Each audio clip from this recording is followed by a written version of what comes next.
make sure this thing's working. Yeah, it is. Sorry about that. Sometimes I have a hard time clicking on the button. Anyway, this is a review of two shows from last night. The shows were Bigfoot Truth and Lies and Bigfoot Quest. Over on Bigfoot Truth and Lies, Froggy and myself, Luke, never did join us for the duration of the show. He was running kind of late. We did get joined by Laurie Phillips, however, who was the guest last week, and we talked a little bit about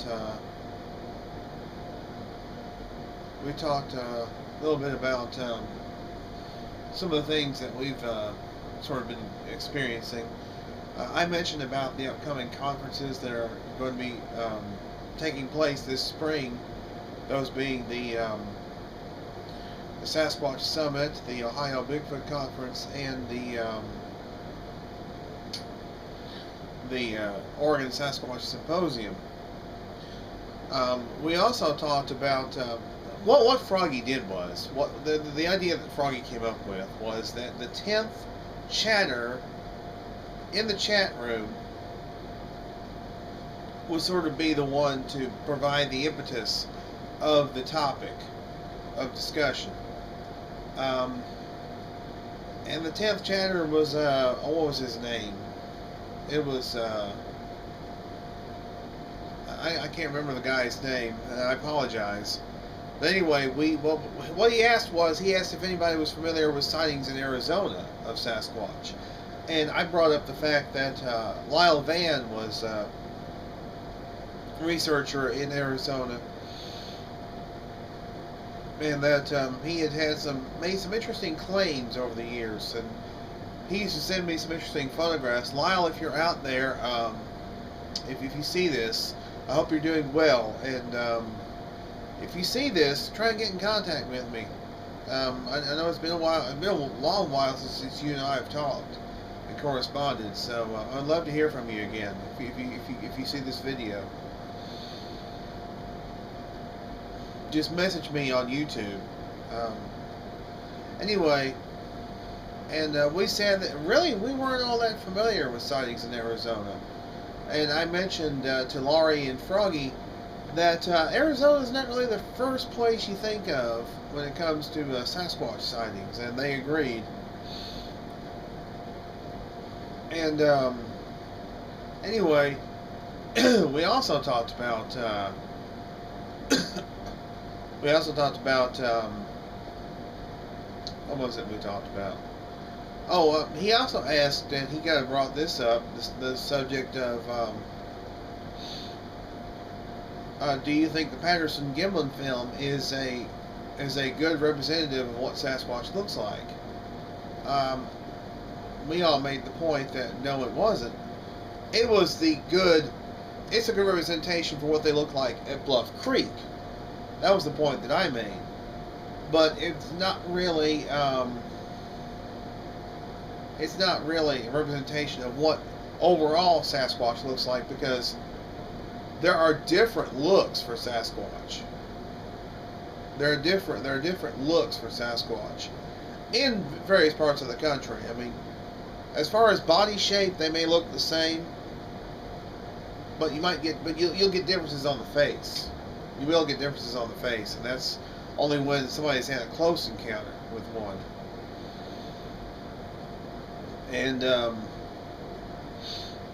anyway, also we talked about an interesting sound that Froggy recorded, which he says might have actually been him doing a whoop from far away. He thinks that's a possibility. He's not calling it a Sasquatch sound. He actually played it on the show and let us make up our own minds. I'm very unsure on the sound, as far as, because I know Froggy did not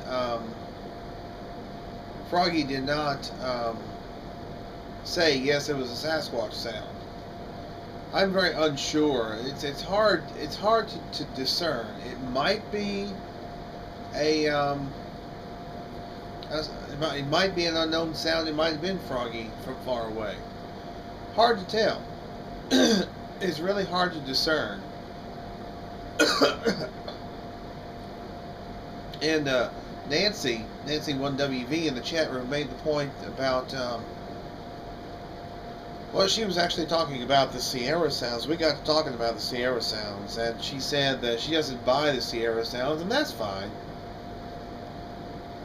And I told her, I said, well, in some cases, it may be hard to discern, because yeah, sounds are very subjective. Sound recordings are very subjective, because you don't know what kind of creature makes a sound unless you see the creature open its mouth. Don Keating has said that for a long time. But anyway, as far as sound recordings, I agree with Nancy. That sound recordings are subjective unless you get video of one actually making sounds. So there's no absolute way to determine if an unknown sound recorded is of a Sasquatch.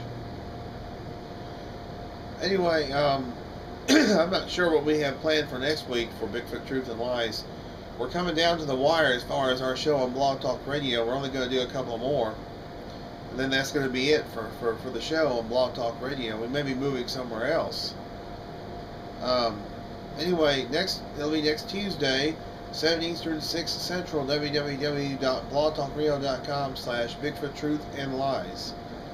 And then on the Bigfoot Quest returned last night. It was a great show. The guests were Joe Bielart and Cliff Olson. And they were great guests. They did a great job. They always do. I always enjoy hearing from Cliff and Joe. They were talking about a series of photographs that they have taken over the years in Oregon and also in Washington State. There's a place called Mount Jefferson where they've gone researching, and also Mount St. Helens. They've gone to both places to research. And they had a series of photographs on the Bigfoot Quest Weebly site. One of them was, there were a couple of photographs of footprints, of possible footprints that they found, that they photographed. And they also talked about how they left pie tins out in the woods. They left pies, fruit pies. And apparently the pies were completely eaten by something. And Cliff Olson talked about the first time he ever found a track, and that was in 1957. That he actually he stepped right through it. He accidentally stepped right through it, unfortunately, and dragged his toe on it. He was a young man back then. He was hunting, and I guess he didn't really think much of it. And Joe and Cliff also showed the photographs of what appeared to be butt prints. Are they butt prints of a Squatch? Who knows? Joe and Cliff said those were actually found before the Skookum cast was found. So, and plus there were a couple of skid marks in the drag marks, in the butt prints. So, whatever did it may have slid down a hill. But of course, those type of things are also subjective, as we all know. And they talked about their investigations in the Mount Jefferson area. And just really fascinating stuff, really interesting show. They are great guests. They really are. They're great guests. I really enjoyed hearing the show when I heard of it. They're going to be back in 2 weeks, by the way, Bob and Mike, for their final show on Blog Talk Radio. And they're going to move also. They're going to move to another venue, another location. But their show will be back. It'll be 9 Eastern, 8 Central, www.blogtalkradio.com/Bigfoot_Quest. And then this Sunday, from what I understand, the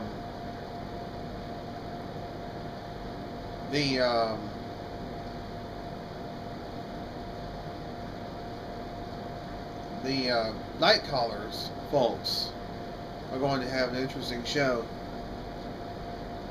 They're going to have sort of a roundtable type show. That'll be on Sunday evening, 7 Eastern, 6 Central, www.blogtalkradio.com/nightcallers. And then,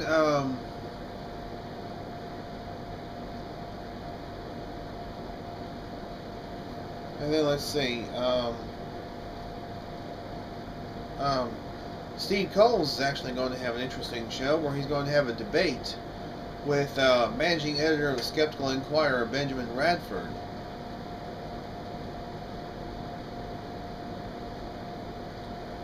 And that should be quite fascinating, actually. That'll be at 8 Eastern, 7 Central, www.blogtalkradio.com/The Squash Detective. That'll be this Sunday night. Should be quite interesting.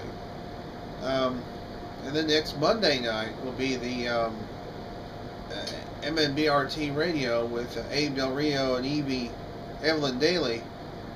They're going to have a fellow named Michael L. Johnson on the show. That'll be at 9 Eastern, 8 Central, www.blogtalkradio.com/MNBRT. And as always, with all these blog talk shows, we do encourage you to please tune in and support great research.